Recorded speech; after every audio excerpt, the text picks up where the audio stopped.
So hello everyone, नमस्कार सभी को and a very good morning to all of you and स्वागत है सभी का स्टडी प्रीचर्स पर। So I hope you guys are doing well. So जैसे कि प्रीवियस वीडियो में हमने बात करी थी हिमाचल प्रदेश के बलोखरा, जो जगमोहन बलोखरा जो बुक है एच पी जी की उसका जो चैप्टर 11 था, ठीक है, लोकल सेल्फ गवर्नमेंट की हमने बात करी थी। तो हम आगे, मैंने कहा था वो पार्ट 1 था हमारा, that was the part 1। Okay, that was the part 1, ठीक है। चैप्टर 11 का वो पार्ट 1 था। तो ये जो है वो पार्ट 2 वीडियो रहेगा, ठीक है, पार्ट 2 वीडियो रहेगा। उस पार्ट में हमने बात करी थी पंचायती राज सिस्टम की, ठीक है, पंचायती राज सिस्टम की बात करी थी। इन डिटेल वीडियो है, 20 मिनट का लगभग वीडियो है, उसमें सब मैंने बात करी है। तो मैं जो ये वीडियो लेक्चर्स लेके आ रहा हूँ, बेसिकली ये है आपकी समरी, ठीक है। क्या है ये? समरी है आपकी बलोखरा की। तो आपको पता है कि बलोखरा बुक बहुत ज़्यादा इंपॉर्टेंट है। अगर आप अपने नॉलेज को थोड़ा सा एनहेंस करना चाहते हो तो आपको ये बुक पढ़नी चाहिए, ऐसा मुझे लगता है। तो लेकिन पढ़ने की थोड़ा सा ये है कि बल्कि है, तो उसी चीज़ को मैंने प्रिसाइज वे में आपके सामने रखा है। कोई भी उसका मैंने कॉन्सेप्ट नहीं छोड़ा है जो आपके लिए इंपॉर्टेंट हो और मैंने अपने लेक्चर्स में ना रखा हो, राइट। क्योंकि खुद पढ़ोगे तो ज़्यादा टाइम कंज्यूम होगा। तो वर्ड टू वर्ड समरी जो है वो आपको यहाँ मिलेगी इन वीडियो लेक्चर्स में, राइट। तो हम चैप्टर 11 को कर रहे हैं, तो आज करेंगे पार्ट 2 में क्या है हमारा, municipal corporation of Himachal Pradesh and cantonment area in Himachal Pradesh. Very very important, यहाँ से बहुत बार क्वेश्चन जो है वो आ चुके हैं दोनों टॉपिक्स में से, और आगे भी देखना आएगा ही आएगा, हर एक पेपर में क्वेश्चन आएगा ही आएगा। तो जो जो चीज़ हमें पता है कि ये चीज़ बहुत इंपॉर्टेंट है और आएगी ही आएगी, तो उसको स्किप नहीं करना चाहिए। तो चलिए फिर आज के वीडियो को स्टार्ट करते हैं। आई होप आपको लेक्चर पसंद आएगा। चलिए जी। तो सबसे पहले म्यूनिसिपल कॉरपोरेशन और कंटोनमेंट एरिया में हम कवर अप करेंगे कंटोनमेंट एरिया वाले टॉपिक को। बहुत इंपॉर्टेंट टॉपिक है, यहाँ से क्वेश्चन आते हैं। तो सबसे पहला क्वेश्चन कि कितने कंटोनमेंट एरिया है हिमाचल प्रदेश में? तो कितने हैं? 7 कंटोनमेंट एरियाज। कितने? 7 कंटोनमेंट एरियाज याद रखने हैं। अब 7 कौन कौन से हैं? और ये जो कंटोनमेंट एरियाज हैं इसके लिए कौन से वार्ड के अंदर, यानी कि वार्ड एरिया एक्ट कौन सा है ये? तो ये है cantonment board area act 2006। Very very important. तो ये कौन सा एक्ट है? 2006 का कंटोनमेंट बोर्ड एरिया एक्ट। तो उसके अंडर ये 7 जो है वो बने हैं। अब ये सातों की लिस्ट हम जानेंगे, ठीक है। जो सबसे पहला, जो सबसे ओल्डेस्ट आप कह सकते हो, वो है आपका सुबाथू। कौन सा? सुबाथू, ठीक है। Subathu cantonment area. तो ये बना था 1815 में, राइट। उसके बाद जो था फिर बना था आपका जुतोग। कौन सा? जुतोग, ठीक है। जुतोग कौन से ईयर में बना था? जुतोग आपका बना था 1843 में। 43 में जतोग होगी इसकी स्पेलिंग, ठीक है, जतोग होगा ये। उसके बाद है कसौली, राइट। कसौली तो आप सभी जानते हो। कसौली जब कंटोनमेंट एरिया बना, ये बना था 1850 में। उसके बाद चौथे नंबर पे आपका बनता है डलहौजी, ठीक है। डलहौजी सभी गए होंगे। ये बना था आपका 1857 में। 1857 में हमारे हिस्ट्री में कौन सी इंपॉर्टेंट घटना हुई है, बताना ज़रा। और कमेंट में ना भी लिखो, लेकिन अपने दिमाग में ज़रूर सोचना। ये पढ़ाई का मतलब यही से है, ऐसा ही होती है पढ़ाई, रिमाइंड करके। डगशाई उसके बाद 1867 में, ठीक है। और फाइनली एट द एंड दो हमारे पास बचते हैं, योल और बचता है धर्मशाला, ठीक है, धर्मशाला। इन दोनों को अपने एक साथ याद करना है। देखो योल फिर आती है 1941 में आई थिंक, एंड धर्मशाला 1942 में। देखो आपको याद कैसे रखना है इन चीज़ों को।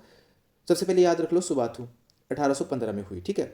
फिर देखो, फिर सुबाथू के बाद मैंने तो इस तरीके से याद रखा है, SJK, ठीक है।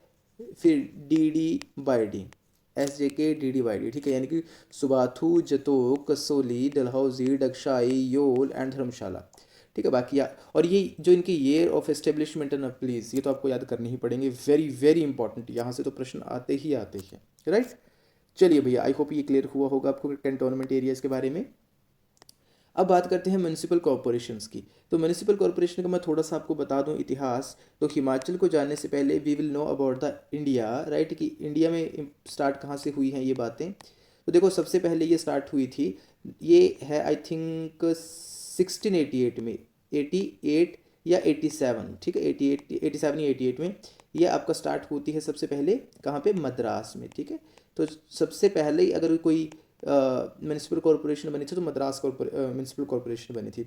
उसके बाद फिर 1726 में कौन सी बनी? बॉम्बे एंड कलकत्ता, कैलकाटा। उस समय अब जो कोलकाता है उसको क्या बोलते थे, कैलकाटा कहते थे तब।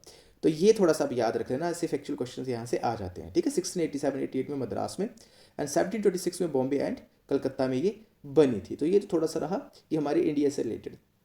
अब बात करते हैं हिमाचल की। तो हिमाचल में देखो याद रखना हमारे पास कितनी है, 5 म्यूनसिपल कॉरपोरेशंस हैं। कितनी, 5 म्यूनसिपल कॉरपोरेशंस। अब पांचों के नाम होने चाहिए याद। तो पांचों के नाम कौन कौन से हैं, देखो सबसे पहले शिमला, सबसे पुरानी शिमला, उसके बाद धर्मशाला, ठीक है, फिर मंडी, पालमपुर एंड सोलन, सोलन, ठीक है। तो ये याद रखना है, 1 2 3 4 5 हो गए ना हमारे पास, शिमला, धर्मशाला, मंडी, पालमपुर एंड सोलन। देखो ये तो नए ऐड ऑन हुए हैं हमारे 2020-21 में, ठीक है, जहाँ तक मैं रिकॉल कर पा रहा हूँ। लेकिन हमें बात करनी है इन दोनों की, क्योंकि क्वेश्चन आते हैं यहाँ से, इनकी हिस्ट्री के बारे में, ये कैसे एस्टेब्लिश हुए किस तरीके से, ठीक है। तो हम बात इसी की ही करेंगे अभी, ठीक है। तो चलिए सबसे पहले हम बात करते हैं शिमला म्यूनसिपल कॉरपोरेशन की, राइट। तो लेकिन उससे पहले मैं आपको थोड़ा सा ये समझा देता हूँ कि म्यूनसिपल कॉरपोरेशन या म्यूनसिपल बॉडीज़ होती क्या है, इनका काम क्या होता है बेसिकली। देखो यार, इनका कोई एक्स्ट्रा काम नहीं होता, आपको पता है इनका बेसिकली क्या होता है कि इनको क्या बोला जाता है, इनको बोला जाता है अर्बन लोकल बॉडीज़। क्या बोला जाता है, अर्बन लोकल बॉडीज़। जैसे आपको मैंने पिछली वीडियो में समझाया ना, ग्राम पंचायत, ग्राम पंचायत हमारी क्या होती हैं, रूरल होती हैं वो, ठीक है। ग्राम, रूरल, गांव, ये होती हैं शहरी, अर्बन लोकल बॉडी, शहरों में होती हैं ये। थोड़ा सा आप समझ सकते हो कि अपग्रेडेड वर्जन्स होते हैं उनके, थोड़ा सा काइंड ऑफ ये स्वैग वाला समझ लो, ठीक है। आपको ये ऐसे याद रहेगा, ठीक है। तो ये मतलब होता है इनका, अर्बन लोकल बॉडीज़ इनको कहते हैं। देखो इसमें इंपॉर्टेंट चीज़ आप क्या याद रखोगे कि बेसिकली ये किस पे काम करते हैं, टाउन प्लानिंग पे। टाउन प्लानिंग, टाउन क्या होते हैं हमारे कस्बे, कस्बे मतलब जो शहरों में होते हैं, ठीक है। टाउन प्लानिंग यानी कि शहरों में किस तरीके से उनको प्लान किया जाए, किस किस तरीके से वहाँ पे इंपॉर्टेंट जो है वो चीज़ें करी जाएँ। चलिए अब आपको समझाता हूँ यहाँ पे मैं इन ब्रीफ की इसका फंक्शंस क्या होते हैं, ठीक है। क्या बात करेंगे, हम बात करेंगे फंक्शंस की, फंक्शंस ऑफ म्यूनसिपल बॉडीज़, ठीक है। जैसे कि मैंने बता दिया इनका काम क्या है, टाउन प्लानिंग का, यानी कि कस्बों को किस तरीके से प्लान किया जाए, उनमें सेफ ड्रिंकिंग वाटर, ये सब सुविधाएं लोगों को मुहैया करवाई जाए। आपको पता है ना, हम कहते हैं कि म्यूनसिपल कॉर्पोरेशन में आ गया एरिया, अब ये सुधर जाएगा, यानी कि अब इसका सुधार हो जाएगा, मतलब वहाँ ज़्यादा फैसिलिटी मिलती है, वहाँ पे उनको काइंड ऑफ समझ सकते हैं स्मार्ट टाउन्स होते हैं, वो ज़्यादा फैसिलिटीज़ होती है वहाँ पे। सेफ ड्रिंकिंग कह सकते हो आप। फिर जो आपके पब्लिक हॉस्पिटल्स होते हैं, ठीक है, पब्लिक हॉस्पिटल्स होते हैं, अब इनकी मेंटेनेंस करना भी किसके काम होता है, ये म्यूनसिपल कॉर्पोरेशन का ही होता है, ये पंचायतें नहीं करती हैं, पब्लिक हॉस्पिटल जो होते हैं, सॉरी, ठीक है। फिर आप कह सकते हो कि स्ट्रीट्स की मेंटेनेंस करना, यानी कि रोड्स वगैरह की, वहाँ की गली मोहल्लों की, तो वो सब इनके काम होते हैं। आई होप आपको थोड़ा सा आइडिया लग रहा होगा कि इनका मतलब क्या होता है, क्यों ऐसे ये एस्टेब्लिश करे जाते हैं, ठीक है। तो अगर कोई आपसे पूछ लेता है कि हमें 5 म्यूनसिपल कॉरपोरेशंस है हिमाचल में और 29 जो है वो म्यूनसिपैलिटीज़ हैं, म्यूनसिपैलिटीज़ हैं, ठीक है, 29 म्यूनसिपैलिटीज़ हैं हिमाचल प्रदेश में, ठीक है। फैक्चुअल चीज़ें कई बार एग्जाम में आ जाती हैं, तो आपको जो है वो क्या करना है, इनसे अवेयर रहना है। तो समझ आया आपको इस बात का कि हाँ जी भैया ये होता क्या है, क्या क्या चीज़ें होती हैं, ठीक है। आगे मैं और भी इनके बारे में चीज़ें बताऊंगा, लेकिन अब सबसे पहले हम टाइप करेंगे अपने शिमला म्यूनसिपल कॉरपोरेशन की तरफ, ठीक है। देखिए भैया, सबसे पुरानी है ये, हिमाचल की ओल्डेस्ट, ठीक है। और ये क्या याद रखोगे आप, 1850 और 51, ठीक है, 1850 और 51 में मतलब ये बनी थी।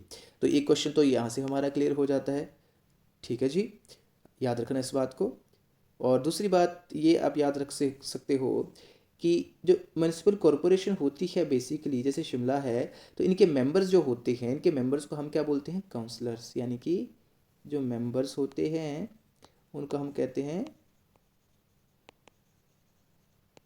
काउंसलर्स। क्या बोलते हैं, काउंसलर्स। ये भी क्वेश्चन आ सकता है ना, फैक्चुअल पेपर में तो ये भी क्वेश्चन आ सकता है आपका, तो काउंसलर्स कहते हैं। बाकी अगर बात करी जाए तो पहले जो इलेक्शन हुए थे म्यूनसिपल कॉरपोरेशन के, वो हमारे यहाँ पे कब हुए थे, 1855 में। अगला क्वेश्चन ये भी आ सकता है, ठीक है। फर्स्ट इलेक्शन जो हुए हैं इसमें वो आपके 1855 में हुए हैं, वेरी वेरी इंपॉर्टेंट, ठीक है, वेरी इंपॉर्टेंट।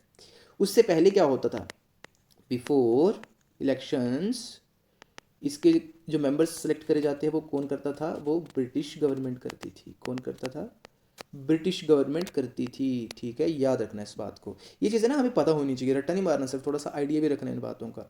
और आपको पता है कि पहले जो शिमला म्यूनसिपैलिटी थी वो किसका हिस्सा थी? वो थी पंजाब प्रोविंस का, यानी कि पंजाब का हिस्सा थी ये।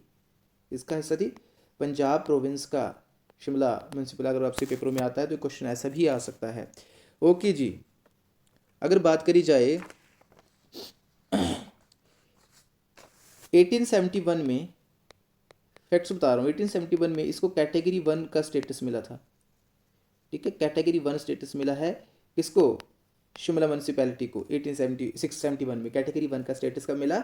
1871 में किसे? शिमला म्यूनसिपल कॉरपोरेशन को 1871 में कैटेगरी 1 का स्टेटस मिला। चलिए भैया, अब होता क्या है कि 1966 तो आपको पता है कि पंजाब के अधीन था। अब रीऑर्गेनाइजेशन ऑफ पंजाब आपको पता है क्या होता है? रीऑर्गेनाइजेशन ऑफ पंजाब यानी कि पंजाब का पुनर्गठन, वो 1966 में, 1 नवंबर ऑफ 1966। तो तब होता क्या है कि तब ये एरियाज वापस हमें हिमाचल में मिला दिए गए। तो 1968 में बेसिकली क्या किया गया, आप मान सकते हो, हिमाचल प्रदेश म्यूनसिपैलिटी जो है वो एक्ट जो है वो बना। ठीक है, हिमाचल प्रदेश म्यूनसिपैलिटी एक्ट बना। और इसमें क्या बोला गया कि इसमें जो टेन्योर था, वो 3 साल फिक्स करा गया। कितना? 3 ईयर्स, याद रखना। और अब कितना है प्रेजेंट सिचुएशन की आप बात करें तो कितना है अभी? अभी है 5 वर्ष। कितना? 5 ईयर्स। ठीक है, there is a big difference. अगर कोई पेपर में क्वेश्चन आता है कि 1968 के एक्ट के अनुसार तो 3 साल, और प्रेजेंट की बात करी जाए तो 5 साल है। ओके जी, चलिए जी, अब थोड़ा सा और इन्फॉर्मेशन मैं आपको इसके बारे में बताता हूँ कि और इन्फॉर्मेशन आपको क्या याद करनी है, क्या याद रखनी है इसके बारे में। देखो, कोई अगर पेपर में आपसे क्वेश्चन आता है कि पॉलिटिकल एग्जीक्यूटिव, म्यूनिसिपल कॉरपोरेशन के पॉलिटिकल एग्जीक्यूटिव किसे बोला जाता है?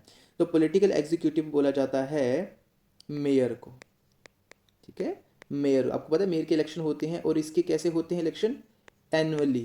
कैसे होते हैं? एनुअली, सालाना, हर साल मेयर जो है वो सेलेक्ट होता है, और इसे पॉलिटिकल एग्जीक्यूटिव बोला जाता है म्यूनिसिपल कॉरपोरेशन में।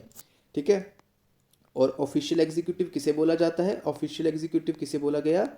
वो बोला जाता है आपका म्यूनिसिपल कमिश्नर को। किसे बोला जाता है? म्यूनिसिपल कमिश्नर को। याद रखने होते हैं ये पॉइंट्स। और इसे कौन अपॉइंट करता है? वो करती है आपकी स्टेट गवर्नमेंट। कौन अपॉइंट करता है? राज्य सरकार। ठीक है, तो दोनों चीज़ें क्लियर हुई, political executive and official executive. Okay जी, तो ये इस चीज़ों की थोड़ा सा है। बाकी एक ग्रीन जो शिमला म्यूनसिपल कॉरपोरेशन है वो एक टैक्स लगाती है जिसे बोला जाता है ग्रीन टैक्स। ग्रीन टैक्स किस पे होती है? जो आउट ऑफ द स्टेट गाड़ियाँ होती है ना, आउट ऑफ स्टेट कार्स जो होती हैं, गाड़ियाँ होती हैं, व्हीकल्स होते हैं, उनकी नंबर प्लेट्स पर लगता है ये। ठीक है, उनकी नंबर प्लेट्स, आउट ऑफ जो स्टेट नंबर प्लेट्स होती हैं उनके ऊपर ये टैक्स लगता है, ग्रीन टैक्स। कब से स्टार्ट हुआ ग्रीन टैक्स? 2012 से स्टार्ट हुआ इन्होंने इनेक्ट करना। ठीक है, 2012 से लागू हुआ। आई होप आपको ये चीज़ें क्लियर हुई होंगी। तो ये थे शिमला म्यूनिसिपल कॉरपोरेशन के बारे में कुछ इंपॉर्टेंट फैक्ट्स जो कि आपको याद रखने हैं। इससे ज़्यादा याद रखने की कोई भी आवश्यकता आपको नहीं है।